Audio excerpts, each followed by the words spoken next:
پھر آقا ارشاد فرماتے ہیں ہم لوگ اور آگے بڑھے، جب جہنم کا مشاہدہ کیا تو ہم نے دیکھا کہ کچھ ایسے لوگ ہیں جن کے ہونٹ آگ کی کینچی سے کاٹے جا رہے ہیں، آگ کی کینچی سے ہونٹ کاٹے جا رہے ہیں۔ میں نے پوچھا جبریل یہ کون لوگ ہیں؟ تو جبریل علیہ السلام نے عرض کی یا رسول اللہ یہ آپ کی امت کے وہ علماء ہیں، وہ مقرر لوگ ہیں جو قوم میں فتنہ پھیلانے کی بات کرتے تھے، قوم میں ایسی بات کرتے تھے کہ قوم میں فتنہ پھیلے، آج ان کے ہونٹ کاٹے جا رہے ہیں۔ اور ایک حدیث میں یہ بھی آیا ہے کہ یہ وہ مقرر لوگ ہیں، یہ وہ علماء لوگ ہیں جو لوگوں کو تو نیک کام کا حکم دیتے تھے مگر خود نہیں کرتے تھے۔ قرآن کہتا ہے لما تقولون ما لا تفعلون، وہ کیوں کہتے ہو جس پر خود عمل نہیں کرتے۔ اب یہاں یہ بات دھیان سے سن لے، غور سے سن لے، آخری بات کے طور پہ کن مقرروں کے ہونٹ کاٹے جا رہے ہیں آگ کی کینچی سے؟ جو لوگ امت میں ایسی بات کرتے تھے لڑانے کی، امت کو ڈیوائیڈ کرنے کی، امت میں فتنہ پیدا کرنے کی۔ آج دیکھ لیجئے بہت سارے مقرر ایسے دنیا میں ملیں گے آپ کو جو امت میں آتے ہیں بانٹنے کی بات کرتے ہیں، تقسیم کرنے کی بات کرتے ہیں، امت کے جو متفق علیہ مسائل ہیں اس سے ہٹ کر کے نئی باتیں چھیڑتے ہیں۔ مثال کے طور پہ 1857 سے پہلے پوری امت جو ہے وہ ہندوستان کے اندر پوری قوم جو ہے اس بات پر متفق تھی کہ اللہ نے اپنے نبی کو غیب کا علم عطا فرمایا، لیکن نئی بات لائی گئی اور قوم کو لڑایا گیا، اور یہ بات کہی گئی کہ نبی کو تو دیوار کے پیچھے کی خبر نہیں ہے، ایک نئی بات کر کے قوم کو لڑایا گیا، امت میں انتشار پیدا کیا گیا۔ اسی طرح 1857 سے پہلے اس ملک ہندوستان میں پوری قوم کا عقیدہ تھا کہ نبی زندہ ہے، نبی ہماری جانوں سے زیادہ قریب ہے، بلکہ قسمیں اٹھا کر مسلمان کہتا تھا تو زندہ ہے واللہ، تو زندہ ہے واللہ، میری چشم عالم سے چھپ جانے والے۔ لیکن یہ بدترین علماء، وہ اللہ اکبر بدعتی علماء، وہ بدترین خلق ہے، اللہ اکبر، وہ بدترین خطبہ جنہوں نے یہ بات پھیلائی کہ معاذ اللہ نبی مر کر مٹی میں مل گئے، قوم کو لڑایا کہ نہیں لڑایا۔ اسی طریقے سے آج بھی کچھ لوگ یہ کام کر رہے ہیں کہ اللہ اکبر صحابہ اور اہل البیت کے عقیدے پر، یعنی صحابہ کی محبت اور اہل البیت کی محبت پر پوری دنیا کے لوگ قائم ہیں، پوری دنیا کے مومنین قائم ہیں، لیکن ایک طبقہ مقرروں کا ایسا ہے کہ وہ اللہ اکبر اہل البیت کی محبت کے نام پر صحابہ کو تان کرتا ہے اور قوم کو لڑاتا ہے، اور کچھ لوگ ایسے ہیں جو صحابہ کی محبت کے نام پہ اہل البیت کو تان کرتے ہیں اور امت کو لڑاتے ہیں۔ یاد رکھنا آج قوم کے ساتھ جو کھلواڑ کرنا ہو کر لو، لیکن آخر موت ہے، موت، مرنا سب کو ہے۔ اب خدا کے لیے آپ سے بھی کہتا ہوں ایسے لوگوں کا اعلی کار نہ بنو جو صحابہ کے نام پر اہل بیت پہ سوالیہ نشان کھڑا کرتے ہیں، اور ایسے لوگوں کا بھی اعلی کار نہ بنو جو اللہ اکبر اہل البیت کے نام پر صحابہ کو گالیاں دیتے ہیں۔ واللہ صحابہ ہماری ایک آنکھ ہے اور اہل بیت ہماری دوسری آنکھ ہے، ہم دو آنکھ والے ہیں، اور ہمارے ایک ہاتھ میں صحابہ کا دامن ہے اور ایک ہاتھ میں اہل البیت کا دامن ہے۔ اللہ اکبر، صحابہ وہ ہیں جنہوں نے اسلام پھیلایا ہے، اور اہل بیت وہ ہیں جنہوں نے اسلام بچایا ہے۔ ہم پھیلانے والوں کا بھی احسان مانتے ہیں اور بچانے والوں کا بھی احسان مانتے ہیں۔ نعرہ تکبیر! جہاں ہم کربلا کی جنگ کو بھول نہیں سکتے کہ وہ اسلام بچانے کی جنگ تھی، وہی ہم بدر اور احد کو بھی بھول نہیں سکتے کہ وہ اسلام پھیلانے کی جنگ تھی۔ جہاں ہم کربلا کے فاقہ کشوں کو نہیں بھول سکتے، وہی ہم بدر و احد کے فاقہ کشوں کو بھی فراموش نہیں کر سکتے۔ کربلا والوں کو رسول اللہ نے اپنے کندھوں پہ اٹھایا ہے، تو بدر و احد اور خندق اور خیبر والوں کے لیے قرآن کہتا ہے وَالْعَادِيَاتِ دَبْحًا فَالْمُورِيَاتِ قَدْحًا، اے محبوب جو تیرے پیچھے گھوڑے دوڑاتے ہیں اور ان کے گھوڑوں کی ٹاپوں سے جو دھول نکلتی ہے، ہم ان گھوڑوں کی ٹاپوں سے نکلنے والے دھول کی بھی قسم اٹھاتے ہیں۔ جن کے گھوڑوں کے پیروں سے لگنے والی دھول اتنی قیمتی ہے کہ اللہ اس کی بھی قسم قرآن میں اٹھاتا ہے۔ قرآن تو پڑھو نا، قرآن تو پڑھو۔ صحابہ کو کیا سمجھو گے؟ ارے صحابہ کا گھوڑا اتنا قیمتی ہے کہ اس کے پیر سے جو مٹی لگتی ہے اور اس سے جو دھول اڑتی ہے، اللہ اس دھول کی قسم کی بھی، اس دھول کی بھی قسم اٹھا کر کے بتاتا ہے جس کے گھوڑوں کی ٹاپ سے لگنے والی دھول ہمارے نزدیک اتنی قیمتی ہے تو صحابہ کا گھوڑا کتنا قیمتی ہوگا۔ اور جب وہ صحابی کا گھوڑا قیمتی ہے تو اس میں بیٹھنے والا صحابی کتنا قیمتی ہے۔ ذرا غور کیجئے۔ اس لیے ایمان بچانا ہے تو اعتدال کے مسلک پہ رہیے، اور یہ فکر اعتدال 14ویں صدی میں جن علماء نے دی ہے اس کے سردار کو امام اہل سنت کہتے ہیں، اور وہ اہل سنت کا امام کہتا ہے اہل سنت کا ہے بیڑا پار، اصحاب حضور نجم ہے اور ناؤ ہے، اطرت رسول اللہ کی۔ تو وہ خطبہ جو فتنہ پھیلاتے ہیں وہ یہ بھی کہتے ہیں بھئی مزار پہ کیوں جاتے ہو؟ مزار پہ جانا تو شرک ہے، نہ جاؤ مزار پہ، فتنہ پھیلا۔ ہم کہتے ہیں آپ ذرا ہوش سے بات کریں، کیا مزار پہ جانا شرک کیسے ہو سکتا ہے؟ رسول اللہ نے مزار پہ جانے کا حکم دیا، اور تو کیا معاذ اللہ حضور مزار پہ جانے کا جو حکم دے کر کیا شرک کا حکم دے رہے ہیں معاذ اللہ؟ کیا حضور علیہ السلام نے یہ نہیں فرمایا؟ آقا فرماتے ہیں کہ میں نے تم کو پہلے قبروں پہ جانے سے منع کیا تھا، اب تم قبروں پہ جایا کرو، کیونکہ قبروں پہ جاؤ گے تو تمہیں تمہاری آخرت یاد آئے گی۔ لوگ اس کو بھول گئے، وہ کہتے ہیں نہیں جانا چاہیے، شرک ہے۔ ایک بات آپ سے کہتا ہوں آخری میں، مزار پہ جاؤ کوئی شرک نہیں، بلکہ اللہ کے رسول نے تو 6 سال کی عمر میں جو پہلا سفر کیا تو اپنے والد کے مزار پہ بھی تشریف لے گئے۔ اور بخاری مسلم آپ اٹھا کر کے دیکھیں، سیاستہ اٹھا کے دیکھیں کہ حضور علیہ السلام شہدائے احد کے مزارات پہ خود تشریف لے جاتے تھے۔ شہدائے احد کے مزارات پر اللہ کے رسول خود تشریف لے جاتے تھے۔ سید الشہداء امیر حمزہ کے مزار پر سیدہ فاطمہ الزہرا خود تشریف لے جاتی تھی۔ غور فرمائیں، آپ غور کیجئے، مزار پہ جانا شرک نہیں ہے، لیکن ایک بات آپ سے سنیوں سے کہنا ہے، میرے بھائیوں سے، مزار پہ ضرور جاؤ لیکن سنت کے مطابق جاؤ۔ آج ہماری سنی قوم اپنے مسلک کو خود بدنام کرتے ہیں، وہاں جا کر کچھ لوگ علم نہ ہونے کی وجہ سے سجدہ کرتے ہیں۔ ہمارے مذہب میں، اسلام میں سجدہ کرنا اللہ کے سوا کسی کو جائز نہیں۔ آپ غلطی کرتے ہو، دیکھو اگر کوئی مسلمان شراب پیتا ہے تو کیا اس کا الزام اسلام پر آئے گا؟ بولو بھائی، بتائیے صحیح کہہ رہا ہوں غلط کہہ رہا ہوں؟ اگر مسلمان شراب پیے تو کیا اس کا الزام اسلام پر آئے گا؟ بولے نہیں آئے گا، کیونکہ اسلام نے شراب حرام کیا ہے۔ اب کوئی شراب پی رہا ہے تو یہ اس کی اپنی نادانی ہے، اسلام کا اس میں کوئی قصور نہیں ہے۔ تو اگر معاذ اللہ کوئی جاہل ان پڑھ قبر پہ جا کے سجدہ کر رہا ہے تو اہل سنت اس کی تائید کبھی نہیں کرتے۔ ہمارے امام سیدی اعلیٰ حضرت نے تو پوری کتاب لکھی، الزبدۃ الزکیہ، سجدے تعظیمی کی حرمت پر آپ نے پوری کتاب لکھی۔ تو غیر اللہ کو سجدہ تعظیمی حرام ہے، اور معاذ اللہ اگر عبادت کی نیت سے کرے تو شرک ہے۔ یہ ہم اہل سنت کا مسلک ہے۔ سجدہ کرنے کے بارے میں ہم سنیوں کو لوگ بدنام کرتے ہیں، جھوٹ بولتے ہیں، تجاؤل عارفانہ سے کام لیتے ہیں کہ ہم تائید کرتے ہیں۔ ہمارے کسی سنی ذمہ دار عالم نے کبھی قبر پر سجدہ کرنے کی اجازت نہیں دی، اس کی تائید نہیں کی۔ بھائی اگر ہم قبروں کو سجدہ کرتے تو پھر ہم مسجدیں کیوں بناتے؟ ہم اتنی محنت کر کے چندے کر کے مسجدیں کیوں بناتے؟ بھائی جو قبروں کو سجدہ کرے گا اس کی مسجد کیسے ہوگی؟ ہماری مسجدیں ہیں، اور آج بھی اتنی گنڈا گردی لوگوں نے کی ہمارے ساتھ، آج بھی پورے ملک ہندوستان میں نہیں بلکہ پوری دنیا میں سب سے زیادہ اگر کسی کی مسجدیں ہیں تو وہ صرف اور صرف ہم اہل سنت و جماعت کی مسجد۔ بے شک، سبحان اللہ۔ اتنی مسجدوں پر قبضہ کیا، ناجائز قبضہ کیا، چھینا، پھر بھی سب سے زیادہ مسجدیں ہماری ہیں۔ الحمدللہ دلی کی جامع مسجد کے بانی سے لے کر مراد آباد کی جامع مسجد کے بانی تک تاریخ اٹھا کر کے دیکھ لو، سب کے سب آپ کو اہل سنت ملیں گے، کوئی اہل بدعت آپ کو نہیں ملے گا، الحمدللہ رب العالمین۔ لیکن یہ بات سنیوں میں تم سے کہتا ہوں، قبروں پہ جا کے سجدہ مت کرو، اپنا اسلام بدنام ہوتا ہے، اپنا مسلک۔ اور ایک بات کہتا ہوں، جس چیز سے اللہ رسول نے روک دیا اس میں کبھی کوئی فائدہ ہی نہیں ہے۔ جب ہم اپنے نبی کو سجدہ نہیں کر سکتے تو ہم کسی ولی کو سجدہ کیسے کر سکتے ہیں؟ ہم کسی پیر کو سجدہ، آپ کو میری بات بری لگے گی تو معاف کرنا، لیکن یہ میں آپ کی آخرت کے لیے کہہ رہا ہوں۔ آپ سوچیں گے نہیں ہمیں تو فلاں نے بتایا۔ ایک بات میں آپ سے کہہ دوں، آپ کس کے مرید ہیں؟ آپ کہیں گے میں قادری سلسلے میں مرید ہوں، کوئی کہیں گے میں چشتی سلسلے میں مرید ہوں، کوئی کہے گا میں نقشبندی سلسلے میں مرید ہوں، کوئی کہے گا میں سہروردی سلسلے میں مرید ہوں، کوئی کہے گا میں مداری سلسلے میں مرید ہوں، کوئی کہے گا میں وارسی سلسلے میں مرید ہوں، کوئی کچھ۔ سب سلسلے جو حق ہے، جتنے بھی سلسلے حق ہیں، سب سلسلے ہمارے سر اور آنکھوں پر ہیں۔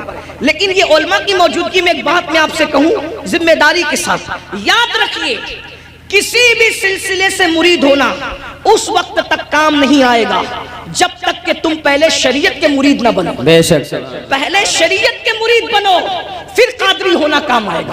پہلے شریعت کے مرید بنو پھر چشتی ہونا کام آئے گا۔ پہلے شریعت کے مرید بنو پھر نقشبندی ہونا کام آئے گا۔ پہلے شریعت کے مرید بنو پھر سہروردی ہونا کام آئے گا۔ اگر شریعت کے مرید نہیں بنے تو نہ غوث پاک بنا دیں گے، نہ غریب نواز بنا دیں گے، نہ شاعر نقشبند بنا دیں گے۔ دیں گے، نشائے سہر ورد بنا دیں گے، لٹکتے رہ جاؤ گے، برباد ہو جاؤ گے، کیونکہ یہ سارے بزرگوں نے شریعت کے لیے ہی اتنی بڑی بڑی قربانیاں دی۔ اگر غوث پاک گیلان چھوڑ کر بغداد آئے تو صرف تحفظ شریعت کے لیے آئے۔ یہ غریب نواز اپنا وطن چھوڑ کر، بلکہ مدینہ منورہ کے مدرس تھے غریب نواز، 3 سال مسجد نبوی میں حدیث کا درس دیا۔ اگر یہ سب کچھ چھوڑ کر کے ہندوستان آئے شریعت کے تحفظ کے لیے، اسلام کی خاطر آئے، ورنہ اور کیا لالچ تھی ان کو؟ کیا کوئی تخت پہ بیٹھنا تھا، کوئی تاج حاصل کرنا تھا، کسی کی کٹیا پہ حملہ کرنا تھا، کسی کی زمین پہ قبضہ؟ کچھ بھی نہیں، ایک ہی مقصد تھا، بھٹکے ہوئے آہو کو پھر سوئے حرم لے چلے۔ دین کے لیے آئے تھے، اس لیے اللہ کو اپنی مرضی سے راضی مت کرو، اللہ کو اللہ کے بنائے ہوئے قانون سے راضی کرو، اللہ کو اللہ کی مرضی سے راضی کرو۔ تو یہ قبروں پہ سجدہ کرنا حرام ہے، اگر سجدہ تعظیمی ہے تو، اور اگر سجدہ عبادت ہے تب تو مشرک ہو گئے، ایمان ہی نہ رہا۔ اسی طریقے سے قبروں پہ جاؤ تو بزرگوں کے طریق پر جاؤ، ہاتھ باندھ کر باوضو جاؤ، اور کم سے کم 2 ہاتھ دور کھڑے رہو، اور بزرگوں کی ولیوں کی قبروں کی ایسی تعظیم کرو جیسا ان کی ظاہری حیات میں مل جاتے، جیسے تعظیم کرتے ویسے تعظیم کرو۔ بتاؤ کیا اگر غوث پاک غریب نواز اور بزرگان دین ہمیں مل جاتے تو ہم ان کے اوپر ایسے لٹکتے، ایسے ہی لٹکتے، ان کے اوپر ایسے گرتے پڑتے جیسے قبروں پہ گرتے پڑتے؟ عقیدت اپنی جگہ، بلکہ آپ کو کہتا ہوں رسول اللہ کی مزار انور کو دیکھا تو سیدی اعلیٰ حضرت پکار اٹھتے، پیش نظر وہ نوبہار، پیش نظر وہ نوبہار، مگر سجدے کو دل ہے بے قرار۔ عاشق تھے نا، عاشق تھے نا، یار کا جلوہ دیکھا کہنے لگے سجدے کو دل ہے بے قرار، مگر عاشق ہو کر بھی ادب کا دامن ہاتھ سے نہ چھوٹے، شریعت کا دامن ہاتھ سے نہ چھوٹے، فوراً کہتے ہیں مگر کیا کروں؟ روکیے، سر کو روکیے، ہاں یہی امتحان، کیا بات ہے، یہ امتحان ہے ہمارا۔ اس لیے اب ایک بات کہہ دوں، کڑوی لگے تو معاف کرنا، جن کو سجدہ کرنا حرام ہے وہاں جا کے سجدے کرتے ہو، اور جس کو سجدہ کرنے کا حکم ہے اس کو سجدہ نہیں کرتے۔ دیکھ لیں ہماری قوم کا حال دیکھیں، جو 700 مرتبہ پورے قرآن میں کہے کہ مجھے سجدہ کرو، اس کو سجدہ نہیں کر رہے ہو، اور جس کو سجدہ کرنا حرام ہے وہاں جا کے نادانی دیکھو، علم نہیں ہے نا، یہ جہالت، ان پڑھ پڑھ، یہ علم نہ ہونا ساری گندگی کی جڑ ہے۔ اس لیے علم حاصل کرو، اپنے بچوں کو بھی علم کے قریب لاؤ، اتنا علم اپنے بچوں کو دے دو۔ میں نوجوانوں سے کہتا ہوں جتنا علم حاصل کرنا علم دین ہر مسلمان پہ فرض ہے، اتنا علم سیکھیے، اتنا علم سیکھیے، آپ پہ فرض ہے جتنا نماز کا، روزے کا، حج کا، زکوٰۃ کا، نکاح کا، طلاق کا، یہ سب علم سیکھیے، اور ساتھ ہی ساتھ دنیاوی ایجوکیشن طے کیجئے کہ کم سے کم ہمارا ہر بچہ بچی گریجویٹ ہونا چاہیے، اس سے کم ہمیں نہیں پڑھانا ہے، چاہے اس کے لیے ہمیں نوکری کرنا پڑے، 8 گھنٹے کی بجائے 12 گھنٹے محنت کرنا پڑے، علم کی طرف پیش رفت کرو۔ اور یہ صرف جلسوں کی حد تک نہیں، عہد کر کے اٹھو کہ مجھے، ہمارے ماہرہ کے مشائخ نے اعلان کیا آدھی روٹی کھائیں گے، بچوں کو پڑھائیں گے، اگر آدھی روٹی کھانا پڑے تو کھاؤ، اپنے بچوں کو پڑھاؤ، اگر عید پہ کپڑے نہیں بنتے تو نہ بنے، لیکن بچوں کی فیس ہمیں ضرور بھرنا ہے، اچھے سے اچھے اسکول میں ان کا داخلہ کرانا ہے، اچھے سے اچھے اسکول میں ان کو جو ہے ایڈمیشن ان کا کروانا ہے، اور ان کو اعلیٰ تعلیم دلانا ہے۔ اگر ہندوستان کا مسلمان صرف 1 دہائی 10 سال ایجوکیشن پہ محنت کر لے، 10 سال، ملک کے حالات بدلیں۔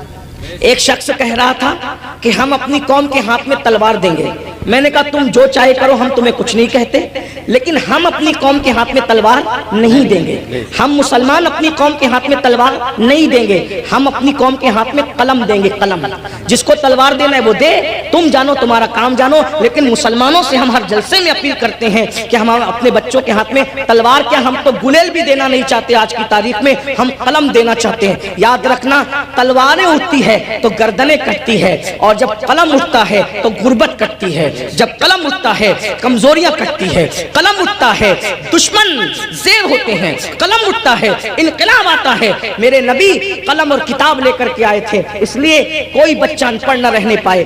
جو کچھ ہوا، اور جو بچے 10ویں 12ویں پڑھ کے ڈراپ آؤٹ ہو گئے، ہٹ گئے، ان سے میں کہتا ہوں آج گھر بیٹھ کر کے بہت سارے کورسز کیے جا سکتے ہیں، اس لیے موبائل میں گیم کھیل کر وقت ضائع کرنے کی بجائے ادھر ادھر بیٹھ کر اس کے اوٹے پر اس کے نکڑ پہ بیٹھ کر وقت ضائع کرنے کی بجائے بچیوں سے بھی کہتا ہوں اگر 10ویں 12ویں پڑھ کر کے چھوڑ دیا ہے تو بہت سارے ایسے آج کورسز ہیں کہ گھر پہ بیٹھے بیٹھے آپ تعلیم حاصل کر سکتے ہو۔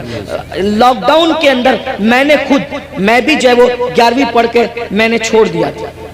میرے 11ویں پڑھ کے چھوڑنے کا واقعہ بھی ایک عجیب سا ہے۔ اصل میں سنی دعوت اسلامی کے ماحول میں تھا۔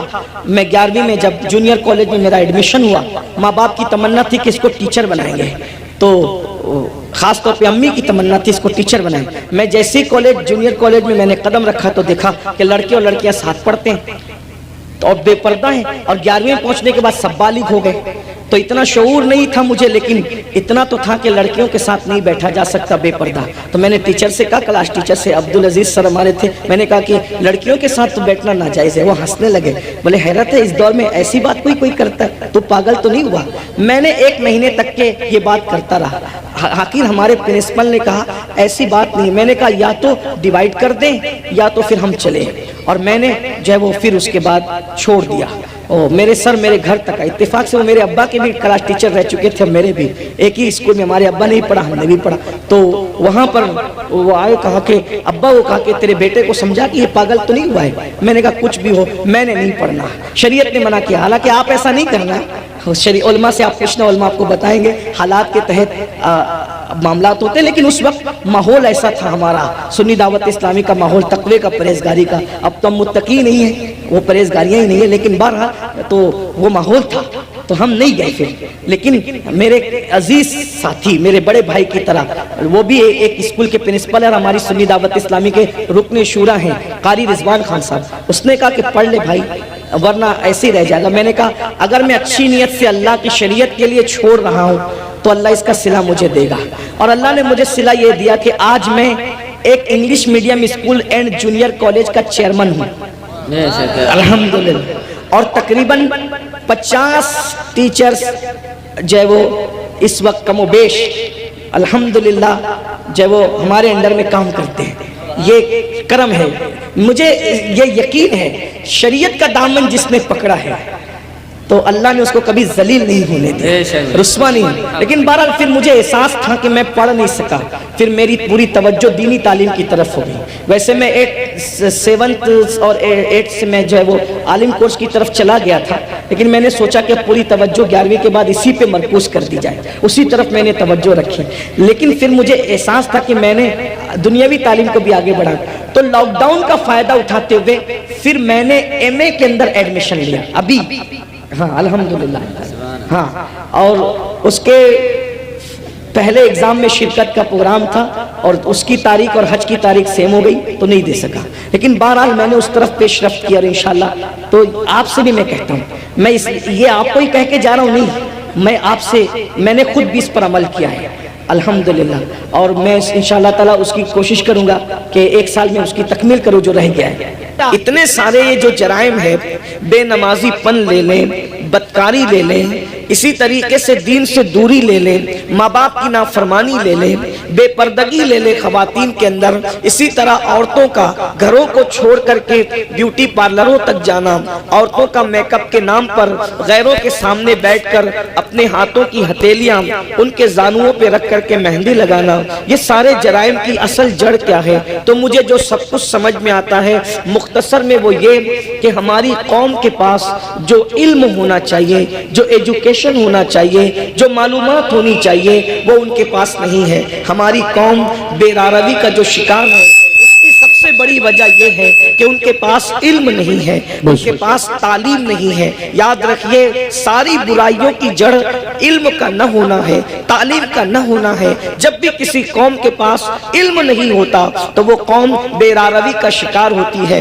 آپ خود دیکھیں، آئیے میں آپ کے سامنے علم کی برکت رکھنا چاہتا ہوں، بہت توجہ کے ساتھ آپ سنیں۔ اللہ کے رسول علیہ السلام جب زمین پہ تشریف نہیں لائے تھے تو اس وقت مکے ہی کی حالت صرف دیکھ لیں، لیکن ابھی میں پوری دنیا کی بات نہیں کرتا, ابھی پوری دنیا کا ذکر نہیں کرتا, صرف ایک شہر مکہ المکرمہ کا ذکر کرتا ہوں. ذرا غور کریں, مکہ المکرمہ کون سا شہر ہے جسے قرآن کہتا ہے وَمَن دَخَلَهُ كَانَ آمِنًا, کہ جو اس میں داخل ہو گیا وہ امن میں آ گیا.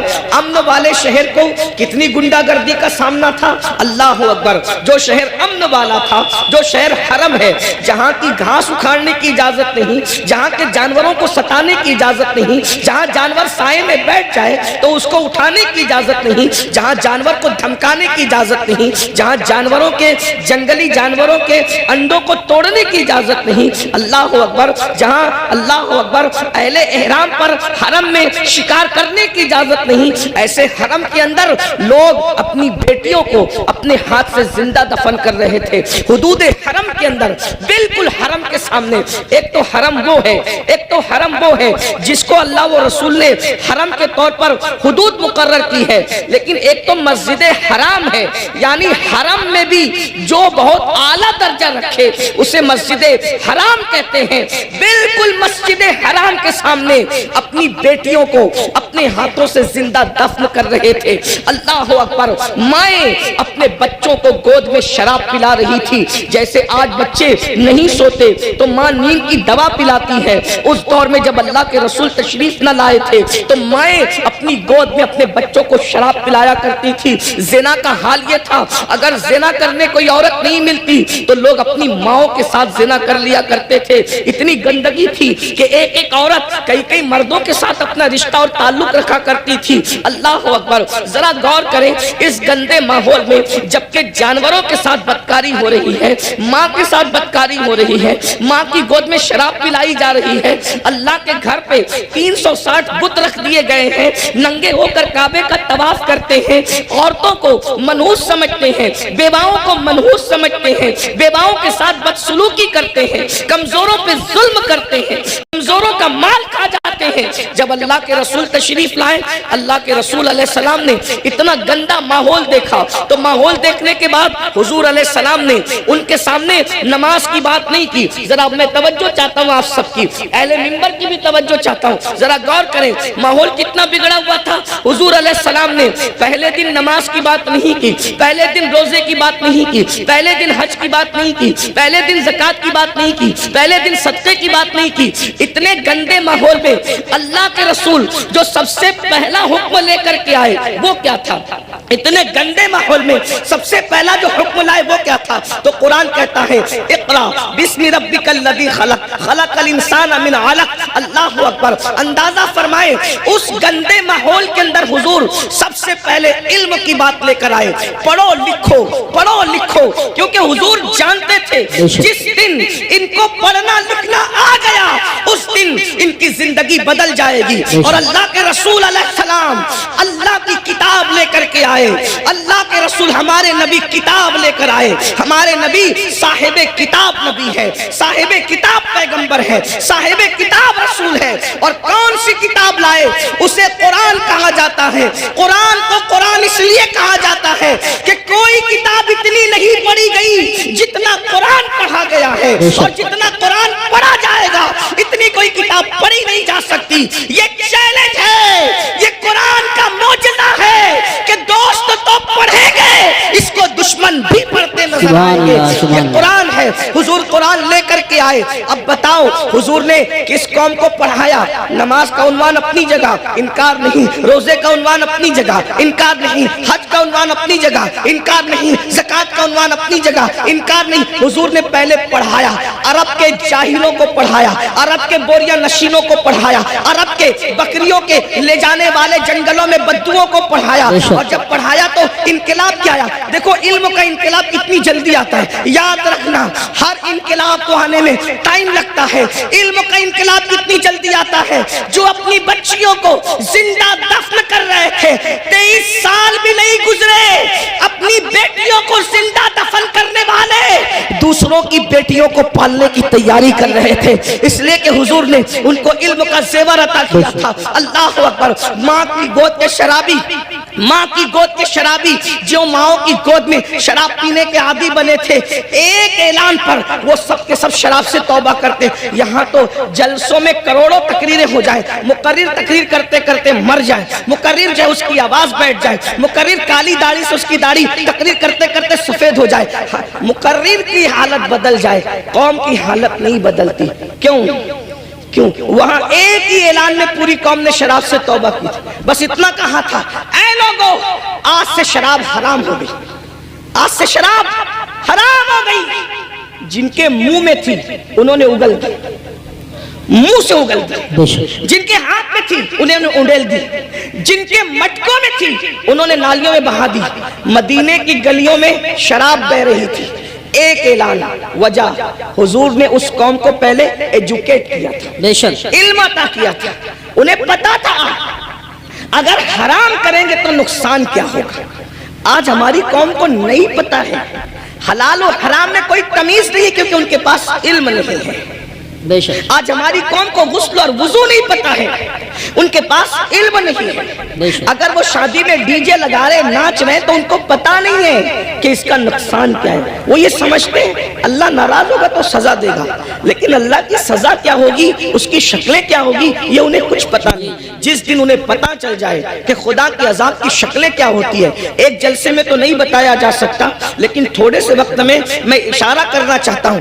جس دن پتا چل جائے نا میرے بھائی کہ خدا کی عذاب کی شکلیں کیا ہوتی ہے تو بندہ قدم اٹھانے سے بھی پہلے سوچے گا کہ میں یہ قدم اٹھاؤں کہ نہیں اٹھاؤں. آج ہماری قوم کو بس اتنا پتا ہے کلمہ پڑھ لیا ہم مسلمان ہو گئے، گوشت انڈا مچھلی کھاؤ اور ہم مسلمان ہیں، جمعہ 2 رکعت پڑھنے چلے جاؤ ہم مسلمان ہیں، عید میلاد النبی آئے تو جلوس میں شرکت کرو ہم مسلمان ہیں، محرم آئے تو محرم کی محفلیں سجا لو ہم مسلمان ہیں، اسی طریقے سے 11ویں آئے تو غوث پاک کی نیاز کر لو ہم مسلمان ہیں، 6 آئے تو اجمیر شریف والے سرکار کا ذکر کر لو ہم مسلمان ہیں، سفر کا مہینہ ہے تو ساری قوم مل کر کے بریلی شریف کے قریب رہتے ہیں اس سے اعلیٰ حضرت میں شریک ہو جائے ہم مسلمان ہیں. لیکن پتہ ہی نہیں ہے، تقاضا نہیں ہے کہ اسلام کیا کہہ رہا ہے، ہم سے کیا کہہ رہا ہے. اللہ ناراض ہوگا تو کیا کرے گا، کس طریقے کا عذاب دے گا، اس کے عذاب کی شکلیں کیا ہوگی. قرآن کہتا ہے ان عذاب ربک لواقع ما لہ من دافع، بے شک تیرے رب کا عذاب واقع ہو کر رہے گا. اور جب اللہ تجھے عذاب دینے کا فیصلہ کر لے تو اس وقت اللہ کے عذاب سے تجھے کوئی روک نہیں سکے گا. ان بطش ربک لشدید، تیرے رب کی پکڑ بڑی سخت